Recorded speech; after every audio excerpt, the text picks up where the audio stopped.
All right, let's dive right into one of the biggest fantasy epics out there, The Wheel of Time. We're starting out in a village that's so remote it feels like it's literally at the edge of the world, a really quiet place where, believe it or not, an ancient legend is about to be reborn.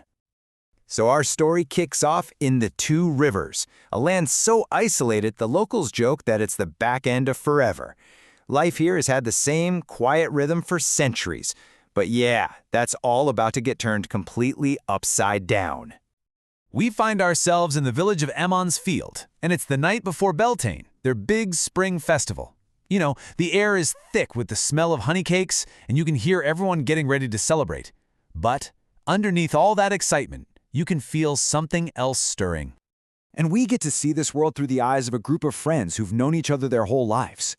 You've got Randall Thor, who's this thoughtful sheepherder, and his best friend Mat Cauthon, who's always up to something. Along with their friends Perrin and Egwene, their biggest worry in the world is just finishing their festival chores. They have absolutely no idea that this Bel Tine is going to change everything. But there's this tension you can almost taste. If you peek inside the local inn, you'll see the village elders huddled up by the fire, and their faces are just grim. They're talking in these hushed tones about all kinds of troubles that are popping up across the region. And that's a huge sign that their quiet little world isn't so safe anymore. As the day goes on, that kind of vague feeling of unease, well, it starts to get a lot sharper. And for Rand, it becomes chillingly personal. Yeah, see, Rand just can't shake this awful feeling that he's being watched. He keeps thinking back to this mysterious cloaked figure he saw on the road, and he has this terrifying thought, what if he's being hunted? And it gets weirder. This feeling is only amplified by a huge raven that's just sitting on the inn's roof. When the boys try to shoot away by throwing stones, the bird dodges them with this totally unnatural quickness. And its black eye is just watching them with this unsettling intelligence. Okay, so now it's official. Something is deeply wrong in Emond's field. The strangeness really hits its peak with the arrival of two people who just could not be more out of place. I mean, these are not the usual merchants the village expects for Bel Tine. No, these are strangers of a completely different kind. You know, the village is used to travelers coming for the festival, bringing goods and news from the outside world. But these two, they're different. It's like they've walked straight out of one of the Gleeman's epic stories about heroes and villains. So let's take a closer look at these two, because they are fascinating. First, there's Moiraine. She's a lady with this ageless kind of beauty and a powerful, commanding presence.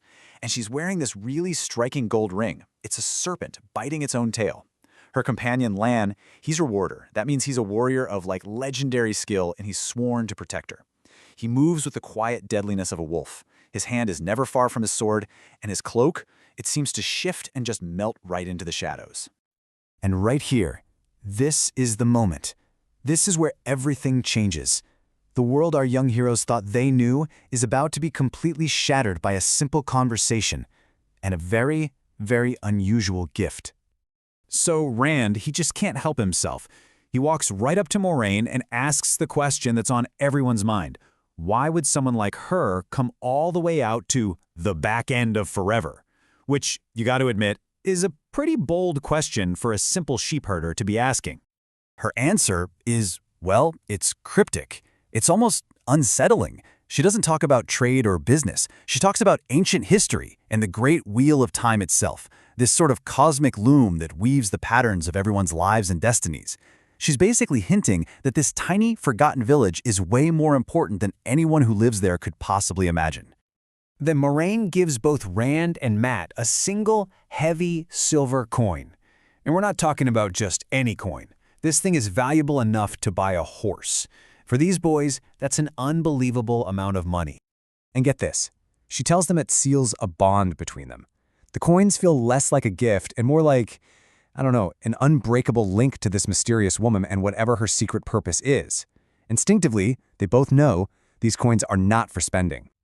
Okay, so as the sun starts to set on Emond's field, all these different threads, the old and the new, the normal and the magical, they're all about to come crashing together. Night falls, and the festival officially kicks off. The Gleeman, he's a wandering entertainer and a master storyteller, is ready with his epic tales. The peddler's wagon is bursting with all kinds of wonders from the outside world. But this isn't just a village party anymore.